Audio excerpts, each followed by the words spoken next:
Welcome to the 20th episode of the Tatyana Show. I want to thank everyone who has been watching since episode 1. Your views mean the world to me. And in honor of the 20th episode, I will be giving away a free gift card to Chick-Fil-A. Woo! All you have to do is watch the Tatyana Show. Look out for 3 keywords that's going to pop up on the screen throughout the show. And when the show is over, dial this number below to call up to get your free Chick-Fil-A gift card.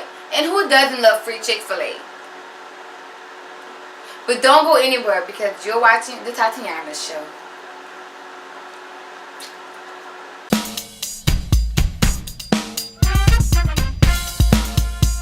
That is so amazing. So aside from the series list, don't forget to tune in to the Tatyana Show November 7th. Like this, some people move on past.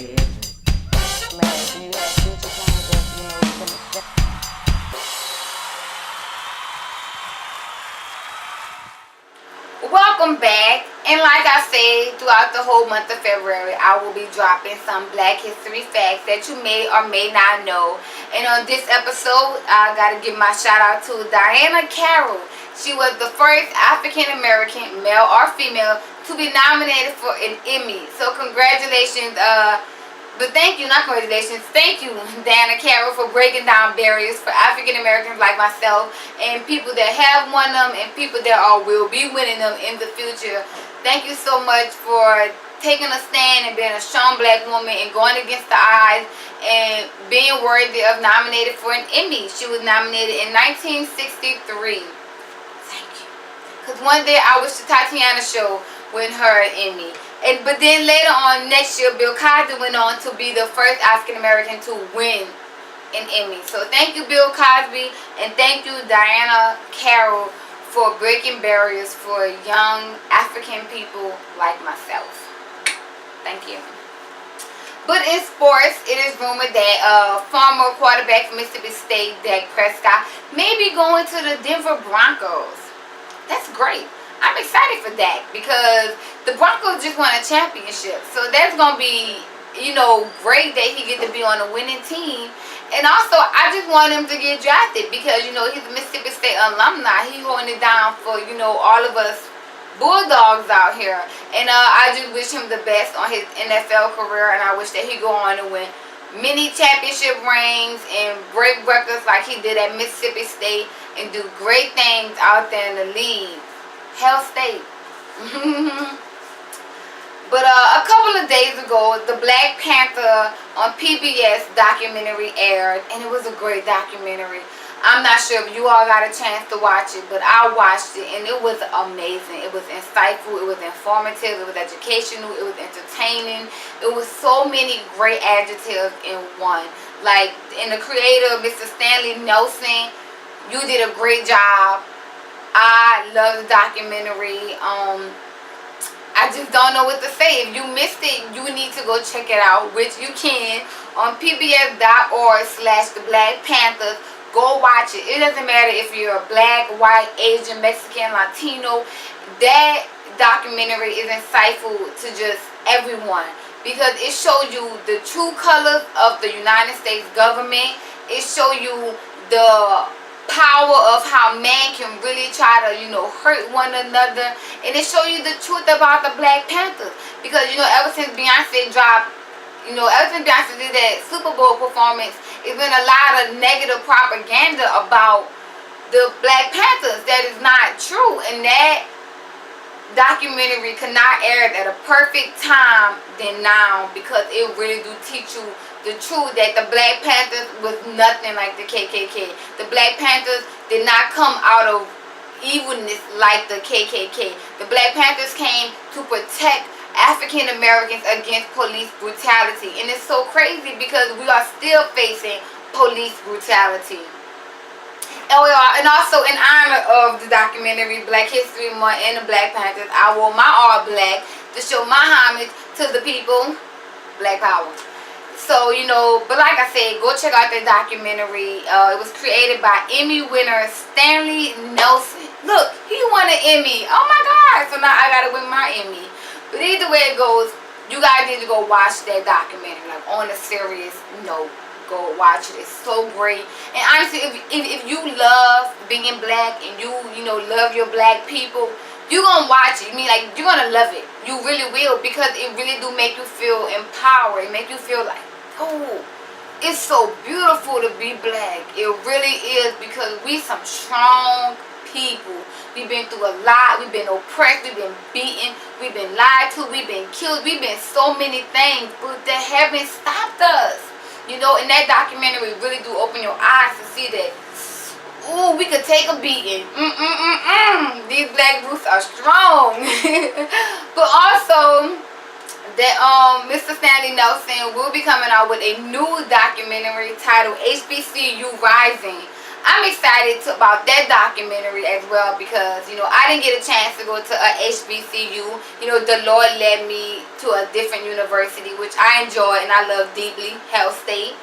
But, you know, I'm glad that he's doing this documentary so I can get an insight on what HBCUs are like and the trueness of HBCUs. But don't worry, I will keep you guys aware of when that will be airing. I don't think it's no time soon. But whenever it do, I will let y'all know. And I'm so sad I couldn't, you know, inform you guys about the Black Panther on PBS documentary. But the timing just wasn't good, and I'm sorry. But don't worry, I'm going to definitely try to keep you guys posted about the HBCU Rising documentary, because I believe that can be educational as well.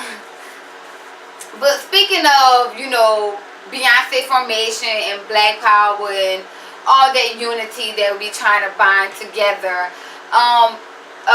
Minister Louis Farrakhan, I think that's how you pronounce it, Farrakhan. I hope I'm not pronouncing it wrong. If I am, I'm so sorry to the Islamic Nation. But he spoke out in that event titled the Nation of Islam Islamic Savior Day. That was a mouthful. That if the police do not protect Beyonce during her concert, the Islamic Nation will. And I'm excited, because that lets me know that y'all not stopping anything, you know. And I know a lot of these policemen think, oh yeah, we don't, you know, police her event, then she won't have it. But the Islamic Nation let y'all know, oh, y'all ain't stopping nothing over here, because Beyonce didn't do nothing wrong. All she did was spoke out the truth, which she did. And any police who is offended by Beyonce's song, you must be beating black people. She is talking the truth about you. You know how they say, if the shoe fits, wear it? Well, if you are offended, then you must be wearing the shoe of really brutalizing African Americans. It's the truth. Like, you guys are, not all, but the ones that are, you are. Like, and then some of y'all are getting away with it. Like, you can't be mad because Beyonce told the truth about y'all.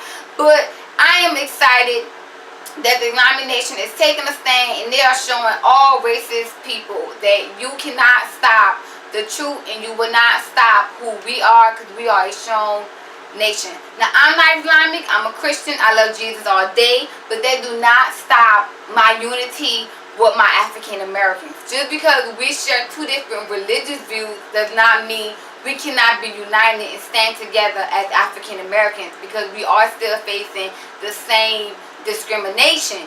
True enough. But at the same time, I love Jesus. Just want to clear that about there.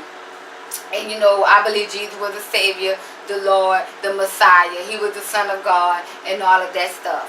But I do support the Islamic Nation and their support for Beyonce and how they're going to police for her event. You know, and I'm excited. I hope this all goes well. And I'm glad Minister Lewis is taking a stand, and he is showing y'all don't mess with us. And honestly, they don't want to mess with the Islamic Nation. Like, okay, Christians, we're more like patient, kind, love, all the things that, you know, Jesus wants us to be. But the Islamic Nation, they're more like, listen, you don't mess with us, we don't mess with you. You know what I'm saying? You hurt us, we hurting you. Like, you know, they're more in your face. So, you know, if I was people, I would try to be kind of calm with the Islamic Nation, because they don't play. You know what I'm saying? And I ain't trying to say about, you know, terrorists or nothing. I'm just saying that they not taking you know, how the Bible says, somebody hit you in your cheek, turn the other cheek. No, they're like, you hit me in my cheek, I'm hit you in your eye. Now, I'm not saying that's true. Don't quote me on that. That was just to humor things up. But at the same time, I'm excited that that they're doing that. I'm happy for them, and I support that all the way. Now, this next story is not celebrity news or anything like that, but I want to talk about it because I want my viewers to be aware of, you know, meeting people on Craigslist or social media or just anything on the internet. There was a 23-year-old woman, her name was Daniela Jones, and that she got a roommate off Craigslist by the name of Byron Mitchell. And after a week of living in the apartment, he beat her into a coma. He beat that poor woman. And it just saddens my heart that why would you do that to somebody? Like, how can you be so cruel to beat somebody into a coma? But honestly, I want to talk about it because I want to let everyone know you cannot trust people you meet off the internet. And I know a lot of people meet people off Craigslist and they think it's so certified and they think it's so great. I don't know why. I never did trust the Craigslist. I never did thought the idea of meeting someone on the internet was safe, let alone move in with me. But, you know, just in case you know someone who may be, you know, looking at Craigslist for, you know, meeting people, or, you know, you might be someone who use Craigslist to, you know, get roommates and stuff, I advise you, be precautious. Take all precautions matters as possible. Do not trust, just, you know, and just be precautious on the information that you give out on any social media site, not even just Craigslist. I'm talking about Instagram, Facebook, Twitter, everything. Like, be careful with your address, be careful with your social security number, or just any type of personal information that can become harmful to yourself. Just always be aware of that. And I just wanted to talk about that because I want to just open the eyes to my viewers that you have to be precautious with dealing with anyone you meet off the internet. But I remember how Rihanna finally dropped a song from her album Anti-Rihanna, the song Work featuring Drake. Well, now the song is making history. She surpassed Michael Jackson with #1 hot Billboard singles. Yeah, if I said that correctly. But yeah, she now has her 14th #1 Billboard hot song.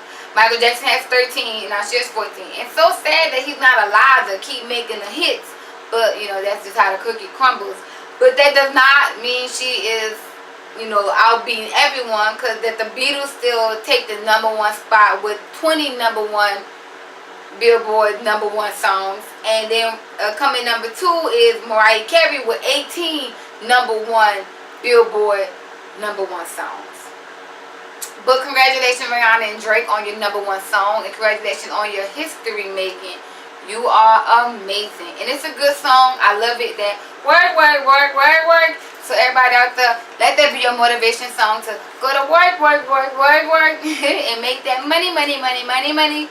But that's all the information I have today on the Tatyana Show. Thank you guys so much for watching. I enjoy doing this so much, and thank you for sticking around for my 20th episode. You gotta stay because there's many more to come. And also, happy Black History Month.